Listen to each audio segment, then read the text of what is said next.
그래서 저기가 백신에 대해서 좀 자세히 알아보는 시간 차트로 정리를 해봤습니다. 네. 코로나19 백신의 진실, 그것이 알고 싶다. 첫 번째는요.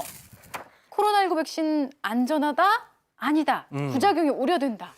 일단은 뭐 코로나19 백신이 종류도 많고 사실 인체에 들어와서 어떤 영향을 미치는지 기전은 저희 같은 일반인들은 들어도 잘 모르잖아요. 좀 코로나19 백신이란 이런 거다. 좀 쉽게 설명을 좀 해주세요, 교수님.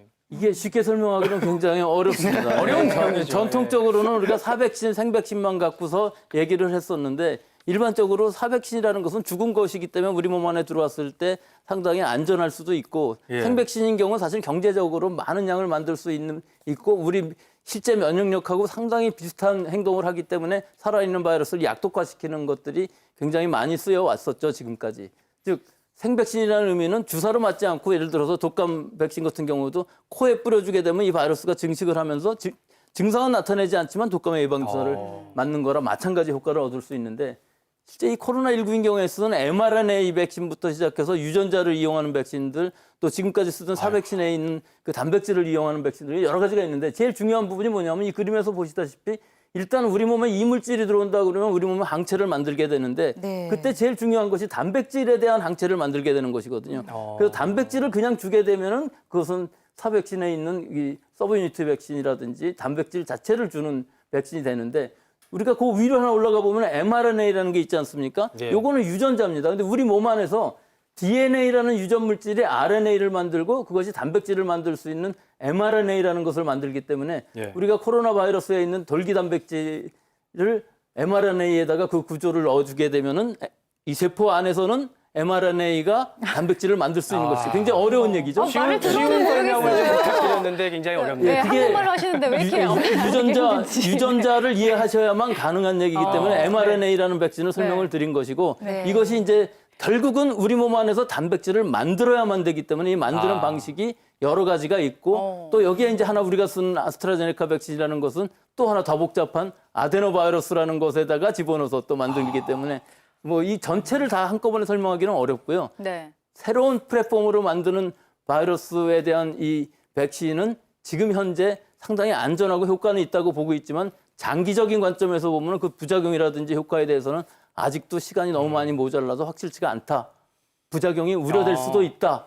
즉 단기적인 관점에서 보면은 임상 3상 같은 데도 다 효과가 부작용이 확립됐기 때문에 안전할 수 있지만 실제로 임상에서 현장에서 대규모로 그러니까요. 접종했을 때는 어떤 부작용이 예. 나올지 아직까지는 알 수가 없다. 그 부분이 그것이 진짜 답- 걱정이에요. 그 예. 부분이 답이라고 하겠습니다. 예. 네.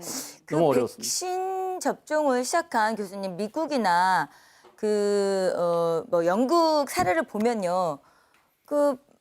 일단은 맞기는 맞았는데 뭐 가볍게는 뭐 발열이라든가 오한, 그다음 뭐 구토, 뭐 현기증 이런 증상을 호소한다고 그러더라고요. 이 정도 증상은 괜찮을까요, 교수님? 최 교수님. 네, 이제 백신을 접종하면 나타날 수 있는 이상 반응이 있습니다. 네네. 어떤 약이든 백신이든 다 이상 반응이라는 건 있을 수 있으니까요. 네. 백신에 의한 이상 반응은 우리가 크게 분류를 할 때 접종한 부위에 나타나는 이상 반응, 또 온몸에 나타나는 이상 반응 이렇게 분류를 하기도 하고요.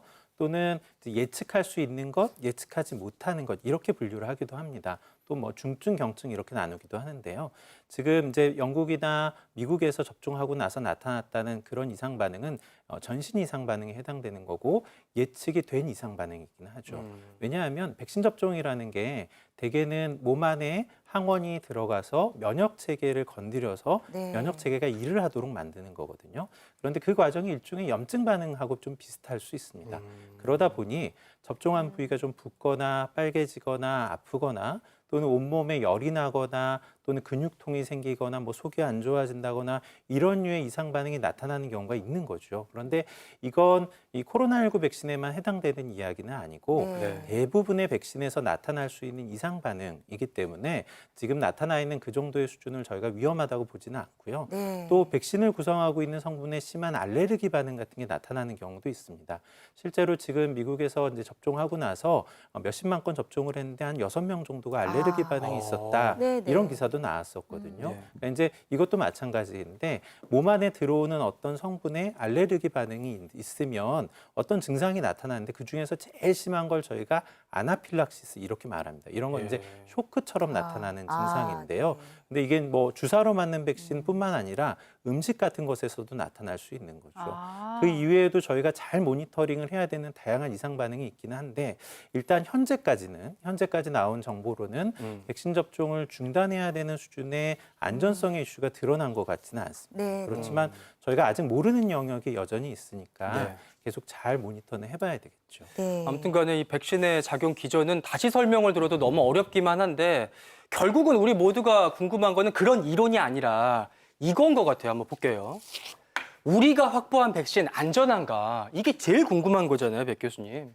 우리가 확보한 백신은 여러 가지가 있는데 실제 우리가 제일 먼저 접종받을 수 있는 것은 아스트라제네카의 백신인 것 같습니다. 지금 정말 말씀드린 것처럼 너무 어려운데요. 아데노바이러스를 기반으로 하는 백신인데 이것에 대한 안정성은 사실은 중간 임상 3상 결과로 많이 알려져는 있지만 결국은 2만 3만 정도의 환자들한테 접종을 한 것이기 때문에 단기적인 부작용은 알 수 있을지 몰라도 아직까지도 장기적인 것은 알 수가 없는데 일단 영국에서 이것을 승인을 한다고 하니까 영국에서 1월 초에 접종을 시작하면서 한두 달 맞는 것을 보면서 우리는 그것에 대한 부작용을 확실히 알 수 있을 것 같고 우리는 2월이나 3월 초 정도 되면 이 백신은 도입할 수 있을 것으로 보입니다. 네. 그러니까요. 근데 이제 부작용에 대한 목소리가 있다 보니까 또 이런 궁금증도 계속 나오더라고요. 보시면 백신 빨리 맞는 게 낫다 아니면 좀 기다렸다가 검증된 후에 맞는 게 낫다. 의견이 참 분분한 것 같아요. 그리고 또 이제 네. 백신 확보에 대해서도 너무 늦고 양이 부족한 게 아니냐 이런 비판의 목소리도 있는데 최 교수님 어떻게 보시나요? 네, 뭐 사실 검증이 다 됐는데 빨리 맞으면 제일 좋겠죠. 그런데 두 가지를 다 만족시키기에는 사실 어렵습니다. 지금 예. 이제 코로나19의 대응이라는 게 계속 진행하고 있는 상황이니까요. 그러면 빨리 맞으면 검증할 수 있는 단계에 한계가 생길 거고 늦게 맞으면 사실 대응할 수 있는 부분에 어려움이 있는 거겠죠. 우리나라가 백신을 확보한 시기, 접종 가능한 시기가 다른 나라보다 좀 늦은 면이 있는 것은 맞는데 그런 면에 아쉬움이 있는 것은 사실이지만 또 어떻게 보면 불가피한 면이 있기도 했었거든요. 근데 이제 저는 말씀드리고 싶은 게 일단 첫 번째는 먼저 시작한 국가라고 하더라도 네. 올겨울의 유행을 백신으로 맞지는 못할 것이다라는 거예요. 그러니까 먼저 접종을 시작했다고 하더라도 사용될 수 있는 물량의 한계가 있으니까 올겨울의 유행은 우리가 이제 다른 방법, 우리가 이미 하고 있는 방법으로 막아야 할 거고요. 두 번째는 만약에 앞서 사용한 국가들이 있다면 그 국가들의 상황을 저희가 참고할 수 있는 부분은 네. 고려해 볼 수 있지 않을까 그러겠네요. 생각을 합니다. 네, 아무쪼록 안전하고 효과 있는 백신을 기대해 보고요. 백신을 확보한 다음에는 이런 궁금증이 들 수밖에 없어요. 백신의 가격 그리고 접종 우선 순서는 어떻게 결정하나? 김균환 교수님. 네. 이게 뭐 정부에서는 이제 전 국민 무료 접종을 이제 뭐 하겠다라고 이제 발표를 하셨기 때문에 이제 그걸 이제 믿고 기다리시는 필요는 있겠습니다. 외국에서야 이제 본인이 지불해야 되는 그런 문제가 있겠고요. 심지어 이제 외국에서는 접종을 권장하기 위해서 뭐 돈을 준다는 뭐 그런 얘기까지 있을 정도인데요.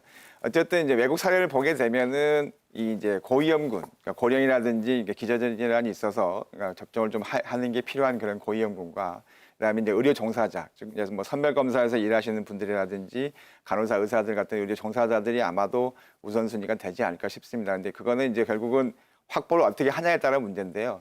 우리가 백신의 효과를 크게 이제 두 가지 개인과 집단으로 나눠서 본다 그러면, 그러니까 개인으로 봐서는 그 병에 안 걸리고 걸리더라도 이제 큰 후유증을 남기지 않는 그런 측면이 중요할 것 같고, 우리 백 교수님이 얘기하신 것처럼 집단 면역의 측면에 있어서는 그러니까 결국은 전체 집단 국민들이 어느 정도의 면역력을 갖춰서 있어서 이 유행 시기가 수그러드는 걸 갖다 기대를 할 수가 있는데, 네. 근데 현실적으로 뭔가 전 국민을 갖다 다 한꺼번에 놓을 수는 없는 입장인 거고 네. 순차적으로 놔야 되기 때문에 집단 면역을 갖다가 우리가 당장 생각할 수는 없을 것 같고요. 어쨌든 외국 사례와 비슷하게 고위험군과 우리 종사자들이 우선적으로 대상이 되지 않을까 싶습니다. 네.